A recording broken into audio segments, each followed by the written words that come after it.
إن الحمد لله نحمده ونستعينه ونستغفره ونعوذ بالله من شرور أنفسنا ومن سيئات أعمالنا من يهده الله فلا مضل له ومن يضلله فلا هادي له أشهد أن لا إله إلا الله وحده لا شريك له وأشهد أن محمدا عبده ورسوله صلوات الله عليه وسلامه وعلى آله وأصحابه الكرام ومن تبعهم بإحسان إلى يوم الدين. قال الله عز وجل في القرآن الكريم: يا أيها الذين آمنوا اتقوا الله حق تقاته ولا تموتن إلا وأنتم مسلمون. يا أيها الناس اتقوا ربكم الذي خلقكم من نفس واحدة وخلق منها زوجها وبث منهما رجالا كثيرا ونساء واتقوا الله الذي تساءلون به والأرحام إن الله كان عليكم رقيبا. يا أيها الذين آمنوا اتقوا الله وقولوا قولا سديدا يصلح لكم أعمالكم ويغفر لكم ذنوبكم ومن يطع الله ورسوله فقد فاز فوزا عظيما. فإن أصدق الحديث كتاب الله وخير الهدى هدى محمد صلى الله عليه وسلم وشر الأمور محدثاتها فإن كل محدثات بدعة وكل بدعة ضلالة وكل ضلالة في النار. أما بعد معاشر المسلمين, jamaah sidang salat Jumat rahimani wa rahimakumullah. Kami wasiatkan untuk diri kami pribadi dan para jamaah sekalian agar senantiasa bertakwa kepada Allah Subhanahu wa taala dengan sebenar-benar takwa. Bertakwa kepada Allah Subhanahu wa taala dan melaksanakan setiap apa-apa segala sesuatu yang diperintahkan olehnya dan menjauhkan diri dari perkara-perkara yang dilarang dan dibenci oleh Allah Subhanahu wa taala. Ma'asyiral muslimin, jamaah sidang salat Jumat rahimani wa rahimakumullah. Di antara fitrah manusia yang telah Allah Subhanahu wa taala tetapkan pada hati seseorang adalah mencintai tanah airnya. Fitrah yang telah Allah Subhanahu wa taala tancapkan pada jiwa setiap manusia.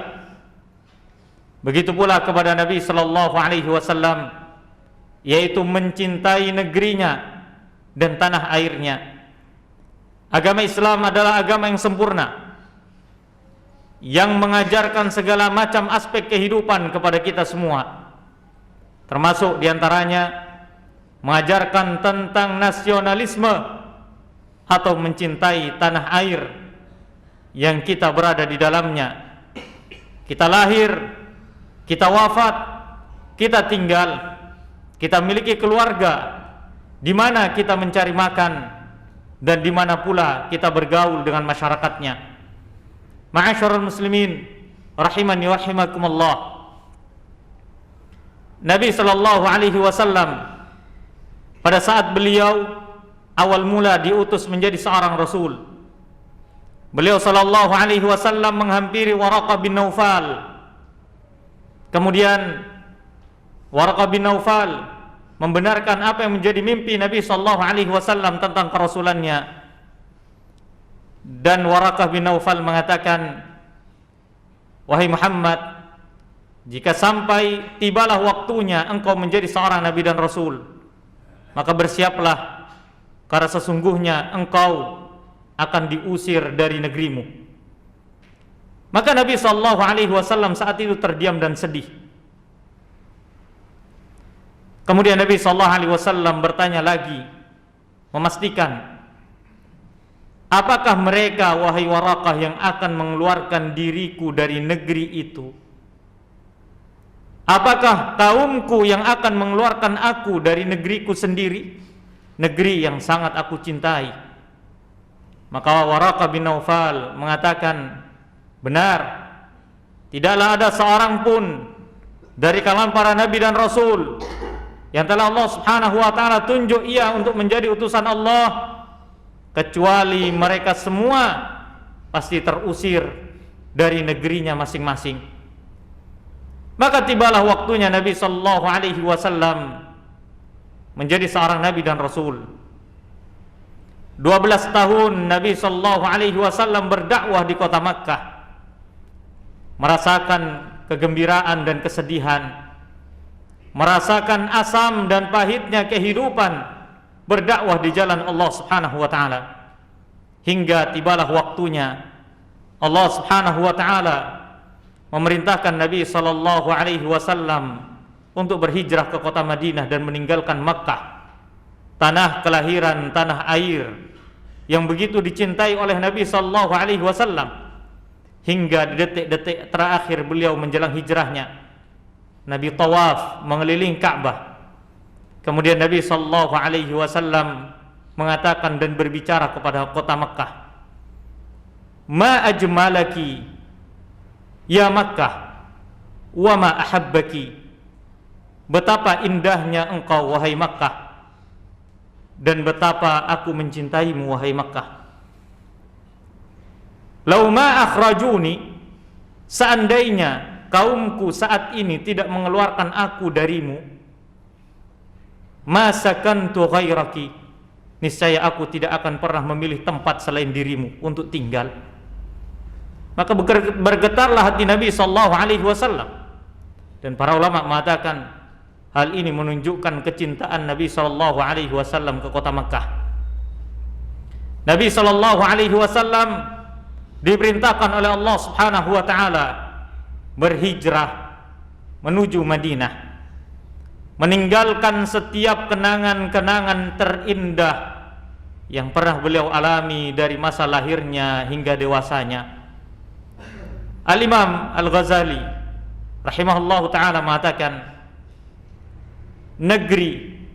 suatu negeri di mana kita tinggal adalah suatu tempat yang senantiasa dirindukan oleh setiap orang yang meninggalkannya, meskipun negeri tersebut kering kerontang, tidak mendatangkan apapun kebaikan untuknya. Akan tapi ia tetap akan merindukannya. Bahkan para ulama mengatakan, "Wa kam min makanin ya'lafuhul fata wa haninuhu abadan ila awwali manzili fi awwali manzili." Syair mengatakan betapa banyak tempat-tempat yang telah dikunjungi oleh para pemuda, akan tetapi kerinduannya dan kecintaannya akan kembali lagi kepada negerinya yang pertama, di mana ia dilahirkan, di mana ia dibesarkan. Maka itulah negeri tanah air yang begitu dirindukan. Maka Imam Al-Ghazali mengatakan kecintaan seorang kepada negerinya merupakan fitrah. Jika seandainya negerinya diserang, dia akan membelanya. Dia akan marah apabila ada orang-orang yang menjelek-jelekkan negerinya. Dahulu orang-orang Arab ketika mereka berperang selama berbulan-bulan, atau ketika mereka bersafar dalam perjalanan safar yang jauh, maka ketika mereka telah dekat pada negeri mereka, mereka akan mengeluarkan bebatuan dan tanah-tanah yang mereka bawa. Mereka kantongin batu dan tanah-tanah tersebut untuk mengenang negerinya dan bagaimana mereka begitu mencintai negerinya. Pada saat Nabi sallallahu alaihi wasallam berhijrah dan meninggalkan negeri tercinta di mana beliau dilahirkan, begitu besar rasa cinta Nabi sallallahu alaihi wasallam ke kota Makkah, dan ini merupakan fitrah yang tidak boleh dirusak oleh siapapun. Maka Nabi sallallahu alaihi wasallam sampailah beliau ke kota Madinah. Tahukah kita apa yang didoakan oleh Nabi sallallahu alaihi wasallam? Allahumma ya Allah, habib lana al-Madinah kahubbina Makkah au asyad. Ya Allah, jadikanlah kami Madinah itu sebagai tempat yang paling kami cintai, sebagaimana Engkau telah menjadikan kecintaan kami kepada Makkah. Lihat, Nabi SAW masih mengenang kota Makkah, karena bagaimanapun Makkah merupakan tempat kelahiran beliau. Sehingga tibalah waktunya Nabi SAW berdakwah di Madinah, mendoakan Madinah agar supaya Allah memberkahi rezeki-rezeki penduduknya, agar supaya hati-hati manusia condong ke Madinah. Tahukah kita mengapa Nabi SAW berdoa demikian? Karena dahulu sebelum Nabi SAW pergi ke Madinah, Madinah dikenal dengan nama Yasrib.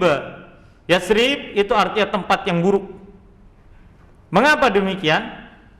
Karena dahulu sebelum Nabi SAW diutus, kemudian beliau berhijrah ke sana, Yasrib sering dilanda bala, sering dilanda wabah, sehingga penduduknya tidak betah. Akan tapi ketika Allah Subhanahu wa taala memerintahkan nabinya untuk pergi ke tempat yang menurut manusia itu adalah Yasrib, tempat yang tidak bagus, dan kemudian Nabi SAW mengikuti ketaatannya kepada Allah Subhanahu wa taala untuk berhijrah dari tempat yang beliau sangat mencintainya pada tempat yang selama ini turun bala dan wabah. Setelah itu Nabi SAW mendoakan Madinah dan para penduduknya, sehingga Allah Subhanahu wa taala angkatlah bala dan wabah tersebut. Allah memberkahi negeri Madinah di mana Nabi SAW tinggal. Ma'asyiral muslimin rahimani wa rahimakumullah. Kisah-kisah di atas merupakan salah satu contoh di antara sekian banyak kisah-kisah para nabi dan rasul serta orang-orang saleh terdahulu. Bagaimana mereka begitu mencintai tanah airnya, mereka akan membelanya. Mereka begitu mencintainya dengan cara mereka memberikan kontribusi kepada negerinya dan mendoakannya. Ingatkah kita dengan kisah Nabi Musa alaihissalam? Pada saat Nabi Musa alaihissalam diusir oleh Fir'aun, dikejar oleh Fir'aun, dan terpaksa Nabi Musa alaihissalam membawa kaumnya keluar dari Mesir. Maka saat Nabi Musa alaihissalam, sesaat sebelum beliau menyeberangi lautan yang telah kering, Nabi Musa melihat kembali ke belakang ke arah Mesir, bukan untuk menunggu Fir'aun, akan tetapi menunjukkan bagaimana kerinduan beliau kepada negeri di mana beliau dilahirkan dan di mana beliau dibesarkan.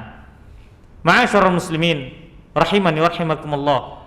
Nabi SAW, kata Aisyah radhiyallahu anha, pada saat Nabi SAW itu telah kembali dari safarnya atau telah kembali dari pertempuran perangnya, Nabi SAW akan masuki kota Madinah. Kemudian setelah itu Nabi SAW turun dari untanya, menuntun tali kekang untanya, dan Nabi berjalan-jalan melihat sekeliling dari kota Madinah. Disebabkan karena beliau begitu mencintai tempat di mana beliau tinggal. Bahkan Al-Imam Dzahabi rahimahullah ta'ala mengatakan, di antara perkara-perkara yang begitu dicintai oleh Nabi SAW, yaitu Aisyah radhiyallahu anha, kemudian abahnya Aisyah yaitu Abu Bakar, kemudian Usamah, kemudian anak-anaknya. Kemudian di antara yang dicintai oleh Nabi adalah beliau menyukai madu. Kemudian beliau juga sangat mencintai negerinya. Ma'asyiral muslimin rahimani wa rahimakumullah. Maka alasan apa lagi yang akan kita lontarkan untuk tidak mencintai negeri kita tercinta? Ketahuilah Allah Subhanahu wa taala menakdirkan kita berada di negeri ini karena rahmatnya, karena kasih sayangnya. Maka cintailah negerimu yang telah Allah Subhanahu wa taala berkahi kita di dalamnya. Betapa banyak rezeki yang telah kita nikmati di sini. Betapa banyak kenyamanan-kenyamanan kehidupan, keamanan-keamanan lingkungan yang kita rasakan, dan itu penuh dengan kenikmatan. Bersyukurlah atas nikmat dari Allah Subhanahu wa taala terhadap tempat tinggal yang kita berada di dalamnya. Karena Nabi sallallahu alaihi wasallam bersabda, "Man asbaha aminan fi sirbihi, mu'afan fi jasadihi, indahu qutu yaumihi, fakannama hizat lahu dunya." Maka barang siapa yang di pagi harinya ia dalam keadaan aman di tempat tinggal dan lingkungannya, mu'afan fi jasadihi, jasadnya, tubuhnya dalam keadaan sehat walafiat, indahu qutu yaumihi, dan ia memiliki makanan-makanan untuk satu hari itu, fakannama hizat lahu dunya, maka ia seperti halnya para penguasa dunia. Maka bersyukurlah kepada Allah Subhanahu wa taala atas nikmat negerimu. Jangan pernah engkau cela, jangan pernah engkau caci. Cintailah ia sebagaimana dirimu mencintai dirimu. Karena sungguhnya Allah Subhanahu wa taala begitu suka terhadap orang-orang yang bersyukur kepadanya. Aqulu qauli hadza wa astaghfirullah li wa lakum wa li sairil muslimina min kulli dzamb fastaghfiruhu innahu huwal ghafurur rahim.